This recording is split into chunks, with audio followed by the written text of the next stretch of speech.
വിട്ടുമാറാത്ത ജലദോഷം, തുമ്മൽ, മൂക്കടപ്പ്, അലർജി എന്നിങ്ങനെയുള്ള ബുദ്ധിമുട്ടൊക്കെ തുടർച്ചയായിട്ട് അനുഭവിക്കുന്നവരാണോ നിങ്ങൾ? ജലദോഷം മാറി എന്നാൽ അത് വീണ്ടും വരുന്നു, നിർത്താതെ തുമ്മുന്നു. ഇങ്ങനെ നമ്മൾ ദിവസങ്ങളോളം അലട്ടുന്ന ഈ ഒരു പ്രശ്നത്തിന് വീട്ടിൽ തന്നെ എളുപ്പത്തിൽ ചെയ്യാവുന്ന ഒരു ഒറ്റമൂലിയുണ്ട് കേട്ടോ. നമ്മുടെ വീട്ടിൽ തന്നെ കിട്ടുന്ന ചെറിയ കുറച്ച് രണ്ട് മൂന്ന് ഐറ്റം മതി ഈ ഒരു സംഭവം നമുക്ക് റെഡിയാക്കി എടുക്കാൻ. നമുക്ക് എളുപ്പത്തിൽ തന്നെ തയ്യാറാക്കാൻ പറ്റുന്ന ഒന്ന് തന്നെയാണ് കേട്ടോ. അതിന് വേണ്ടിയിട്ട് ഞാനിവിടെ എടുത്തിരിക്കുന്ന ഒരു ചെറിയൊരു ഇഞ്ചിയുടെ പീസാണ്.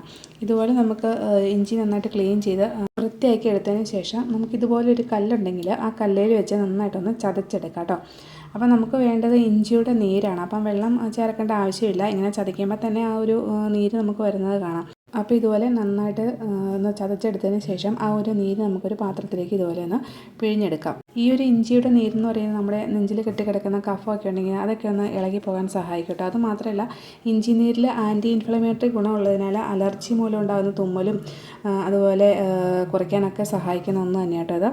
പിന്നെ വേണ്ടത് 1/2 ടീസ്പൂണോളം മഞ്ഞൾപ്പൊടി കേട്ടോ.